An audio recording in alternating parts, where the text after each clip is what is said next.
پچھلے ایپیسوڈ میں ہم نے یہ سیکھا اور پھلوں کا اور حور کا اور ندیوں کا اور محل کا وعدہ کیا ہے وہ ایک طرف، اور ایک طرف اللہ کا وعدہ ہے جس کو ہر کلام، اللہ سے زیادہ کلام کوئی نہیں جانتا.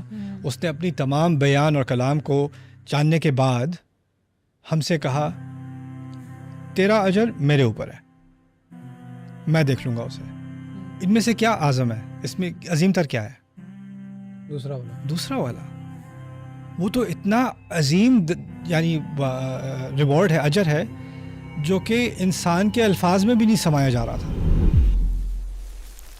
الرحمن علم القرآن. قرآن کو سمجھنے کا ایک نیا انداز، جہاں آپ آیت کے الفاظ سے لے کر اس کے معنی، تدبر اور گہرائی تک سفر کرتے ہیں، اور قرآن سے تعلق آپ کا اپنی مطابق اور مستقل رہتا ہے. مختصر اور واضح تشریح جسے آپ پڑھ بھی سکتے ہیں اور سن بھی سکتے ہیں. کسی بھی آیت کے بارے میں سیدھا سوال کیجیے اور استاد نعمان کے ساتھ قرآن کو مختلف زبانوں میں گہرائی کے ساتھ سمجھیے. تو آج ہی ڈاؤن لوڈ کریں revealed.bayinatv.com. بسم اللہ والصلاۃ والسلام علی رسول اللہ وعلی آلہ وصحبہ اجمعین. اما بعد فاعوذ باللہ من الشیطان الرجیم. بسم اللہ الرحمن الرحیم. سورہ رحمان پہ ہمارا مطالعہ جاری ہے، اور ایک بڑی اہم آیا بھی آگے آ رہی ہے جو اللہ تعالیٰ فرماتے ہیں جس میں کہ هل جزاء الاحسان الا الاحسان. تو میں یہ جاننا چاہوں گا کہ سب سے پہلے تو احسان کا کیا مفہوم ہے، اور یہ کن معنوں میں قرآن میں اس کا معنی آیا ہے؟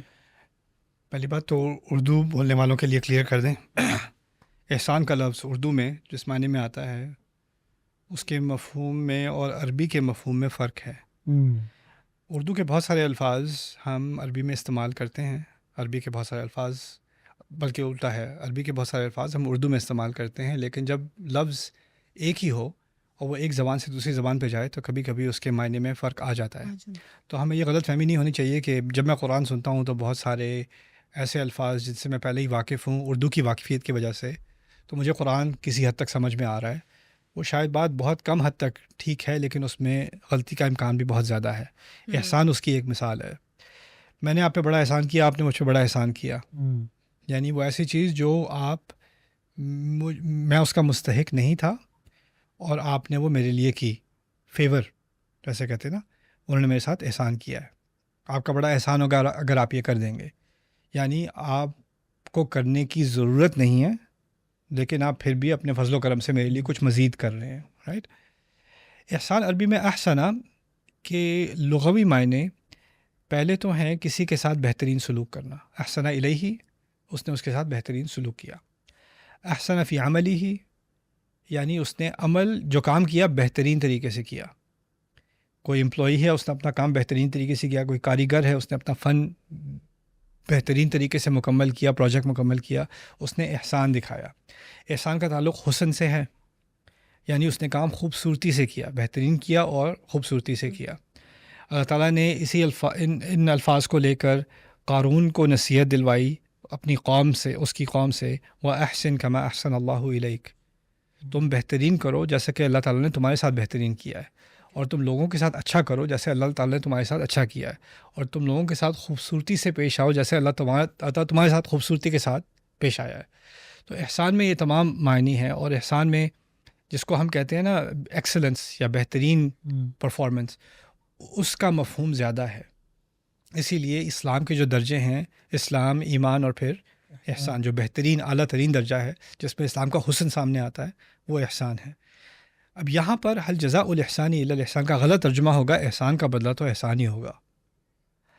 هل جزاء الاحسان یعنی بہترین کوشش، بہترین عمل، بہترین التزام یعنی کمٹمنٹ کی جزا بہترین اجر ہی ہو سکتی ہے. تو اس طرح سے کہا جا رہا ہے کہ جن لوگوں نے اپنا بہترین وقت، اپنی بہترین نوجوانی، اپنی بہترین توانائی میرے لیے لگا دی، میرے لیے صرف کر دی، ان کے لیے کیا میں بہترین اہتمام نہیں کروں گا؟ تم نے اپنا بیسٹ دکھایا، میں بھی اپنا بیسٹ دکھاؤں گا تمہیں. تم نے اپنا بہترین کیا، میں بھی تمہیں اپنا بہترین، تمہارے لیے بہترین چیز رکھوں گا. تو اللہ تعالیٰ نے ان کے کام کو ایکنالج کیا ہے. اور اس طرح جہاں پہلے کہا تھا یہاں لمن خاف مقام ربی، تو خوف تو پہلا درجہ تھا نا، جس کو خوف آ گیا کہ اس نے اپنے رب کی طرف کھڑا ہونا ہے، رب کے سامنے کھڑا ہونا ہے. لیکن جس نے کھڑا ہونا تھا اس نے پھر پوری سوسائٹی کی مخالفت کرنی تھی. اس نے اکیلے کھڑا ہونا تھا، اس کا کوئی سپورٹ سسٹم بھی نہیں تھا. یہاں تک کہ جس سے سپورٹ لینی ہے رسول اللہ صلی اللہ علیہ وسلم، وہ خود انڈر اٹیک ہیں. تو آپ کس کے پاس جاؤ گے؟ آپ کے پاس صرف ایک ہی سپورٹ رہ گی، وہ اللہ تعالیٰ ہیں، ورنہ سوسائٹی میں آپ کے پاس کوئی سپورٹ نہیں ہے. اور یہی ایک طرح کا احسان تھا ان لوگوں کا. تو اللہ نے اس کو بھی احسان کا لفظ بنا کر سامنے پیش کیا ہے. تو یہ ہے حل جزاء الاحسان الا الاحسان. اور یہ سوال اس آیت کے آخر میں آ کر، اور ان دونوں جنتوں، کیونکہ 2 جنتیں یہاں ہیں، پھر 2 جنتیں اس کے بعد ہیں، اور ان دونوں کے درمیان میں اس سوال کو پیش کر دیا گیا ہے.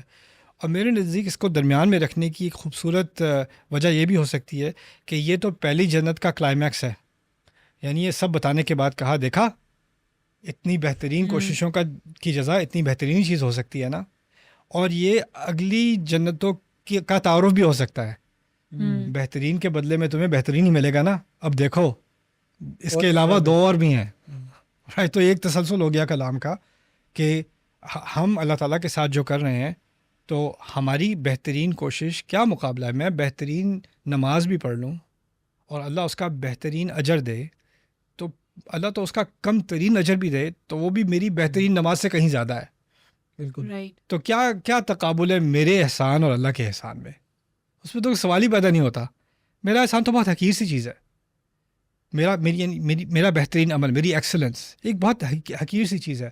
اور اللہ تعالیٰ کا احسان اس سے اعلیٰ کوئی چیز ہو نہیں سکتی. لیکن اللہ تعالیٰ نے ان دونوں کو ایک ایکویشن میں ڈال کے، ایک تقابل کر کے ہمارا رتبہ اونچا کیا ہے. تو ہمیں اس کا کتنا شکر گزار ہونا چاہیے کہ ہماری اتنے چھوٹے سے اعمال کو اتنا اونچا مقام دے دیا اللہ تعالیٰ نے، اور کہا حل جزاء الاحسان الا الاحسان. اب اس اعزاز کو سمجھنے کے بعد اس آیت کو سوچو، فبأي آلاء ربكما تكذبان. اب اس کا فلیور ایک اور آ گیا، تقریباً پوری طرح ایک اور آ گیا. یعنی اس آیت میں جو احسان، جو نعمت، جو معجزہ اللہ تعالیٰ نے ہمیں دیا ہے کہ ہماری چھوٹی سے چھوٹی حرکتوں کو میگنیفائی کر کے جنت کا کوالیفائر بنا دیا، وہ بھی اللہ تعالیٰ ہی کا احسان ہے. رائٹ. ویسے استاد آپ نے اس کو پہلی والی جنت کی جو ڈسکرپشن ہے اس کا کلائمیکس بنا کر تھوڑا براڈ کر دیا، لیکن کیا آپ کو یعنی احسان میں حسن لفظ کا بھی وہ ہے، روٹ دونوں کا سیم ہے. تو یا اس سے پہلے بیویوں کا ذکر تھا جنتیوں کے، رائٹ. تو یعنی نزاکت کی، بیوٹی کی، اور اس میں وہی ریفلیکشن ہے جو پیچھے نعمتوں میں ہو رہا تھا. ذات الاکمام کے بعد پھر بیوٹی لانا، اور پھر سمندروں میں بھی انہوں نے یاقوت اور مرجان، یعنی اس میں بھی سیپیوں کے بارے میں، یعنی اس کو اور بیوٹی. اب اس میں بھی یاقوت و مرجان، اب یہاں یاقوت مرجان. تو آپ کو نہیں لگتا کہ حل جزاء الاحسان الا الاحسان اس بیوٹی کی طرف بھی اشارہ کر سکتا ہے؟ کر سکتا ہے بالکل. اور یہ بھی کہ اچھا یاد دلایا تم نے کہ جو موتی سمندر کی تہہ میں ہیں، پہلے تو وہ آگے جا کر سفر کرنا پڑتا ہے دنیا سے اپنے آپ کو الگ کر کے، اور پھر مزید آئسولیٹ کرنا پڑتا ہے سمندر کی تہہ تک جا کے. آپ کتنا آئسولیٹ ہو جاتے ہو اس موتی تک پہنچنے کے لیے. جو مسلمان ہوا ہے اس نے پہلے تو اپنے آپ کو اپنے قبیلے سے الگ کر لیا، سوسائٹی سے الگ کر لیا، اور جتنا وہ گہرا گیا اپنے ایمان کی گہرائی میں، اتنا وہ سوسائٹی سے دور ہوتا گیا، اور اس کے لیے اس سوسائٹی میں سانس لینا مشکل ہو گیا. وہ جتنا آپ سمندر کے نیچے جا رہے ہو اتنا آپ موت کی طرف جا رہے ہو، مشکل کی طرف جا رہے ہو، لیکن اصل میں آپ کسی یاقوت اور مرجان کی طرف جا رہے ہو، رائٹ. تو ایک تشبیہ پیدا کر دی اس پہلے یاقوت مرجان کی طرف، اور یہاں بھی کہ انہن الیاقوت والمرجان. اور یہ ہے وَأُوتُوا بِهِ مُتَشَابِهًا. اصل میں جنت میں جو چیز ہمیں ملے گی نا، وہ ہمیں دنیا کے کسی عمل کی یاد دلائے گی. ایک تفسیر سورۃ البقرہ کی آیت کی یہ بھی ہے کہ آپ ایک دفعہ وہ پھل کھائیں گے، اور جیسے ہی وہ پھل کھائیں گے آپ کے ذہن میں وہ نماز آ جائے گی جو آپ نے ایک دن پڑھی تھی. آپ کو بہت نیند آ رہی تھی، آپ پھر بھی کھڑے ہو کے آپ نے نماز پڑھی، اور جس کا پھل آپ کو کھانے کو مل رہا ہے. ایک دن آپ جاؤ گے اور آپ ایک بیوی سے ملاقات کرو گے، اس کو بیوی کو دیکھتے ہی آپ کو یاد آ جائے گا کہ ایک دن آپ نے جو ہے وہ آپ کے سامنے بہت بڑا فتنہ تھا اور آپ اس کی طرف ٹیمپٹ ہوئے تھے، لیکن آپ اس سے ہٹ گئے تھے، اپنے آپ کو آپ نے دور کر لیا تھا. تو آپ کے ذہن میں ایک کنیکشن بنتا رہے گا، جو چیز پہلے ہوئی تھی اور جو اب ہو رہی ہے. وَأُوتُوا بِهِ مُتَشَابِهًا. ھذا الذی رزقنا من قبل، یہ تھا جو ہمیں پہلے رزق میں دیا جا رہا تھا.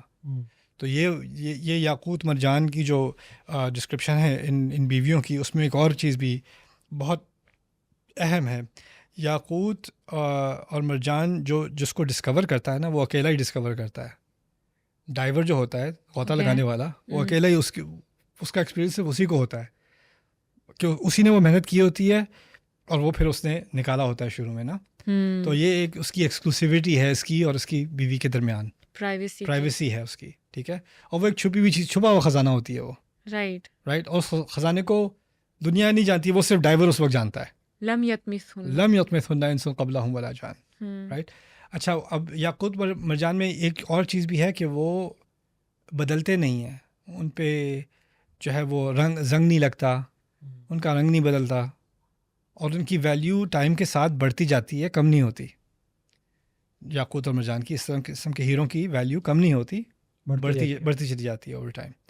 رشتوں میں شادی کے پہلے دن بیوی کی بہت قیمت ہوتی ہے، دوسرے دن، تیسرے دن، چوتھے دن، 4 مہینے، 4 سال، 14 سال، ویلیو کیا ہو رہی ہے؟ ڈاؤن ہو، مارجنل یوٹیلیٹی کم ہوتی جا رہی ہے. بیوی اور شوہر دونوں. ابھی 2 دن ہوئے ہیں شادی کو، اس کا ٹیکسٹ میسج آیا جلدی اٹھا لو.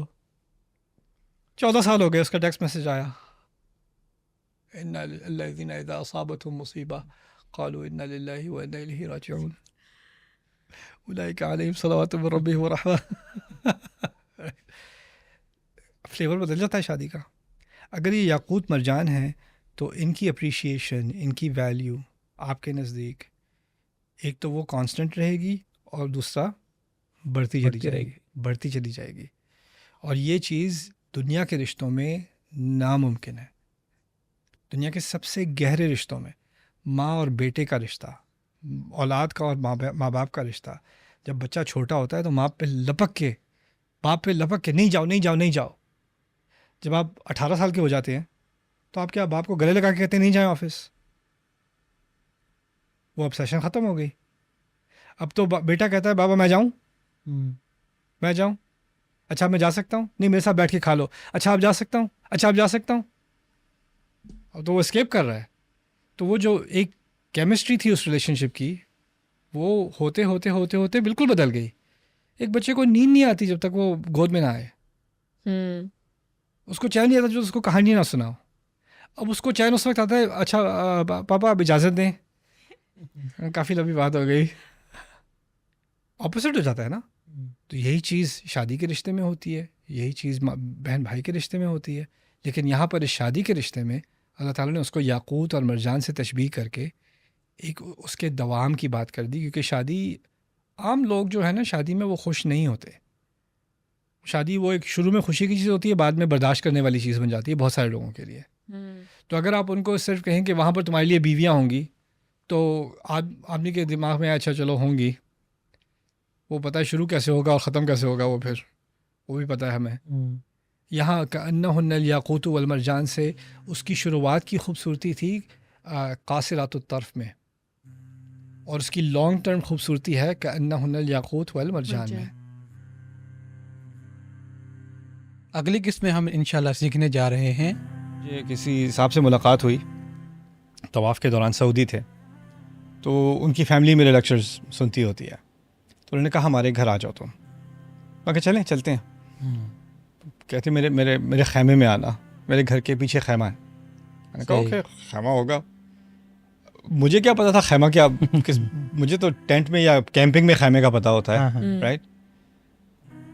میں گیا ہوں پیچھے تو اتنا بڑا ہال خیمے کی شیپ میں، اور اس کے اندر باقاعدہ شینڈلیئرز، 6-7 بڑے بڑے میٹرک ٹنز کے ایئر کنڈیشننگ، گیلا سیٹس، پورا اسٹیج بنایا ہوا، اور 500-600 لوگ بیٹھے ہوئے اندر، پورا ایونٹ. یہ خیمہ ہے کیونکہ آپ عرب کو خیمے سے نکال سکتے ہو، خیمے کو عرب میں سے نہیں نکال سکتے.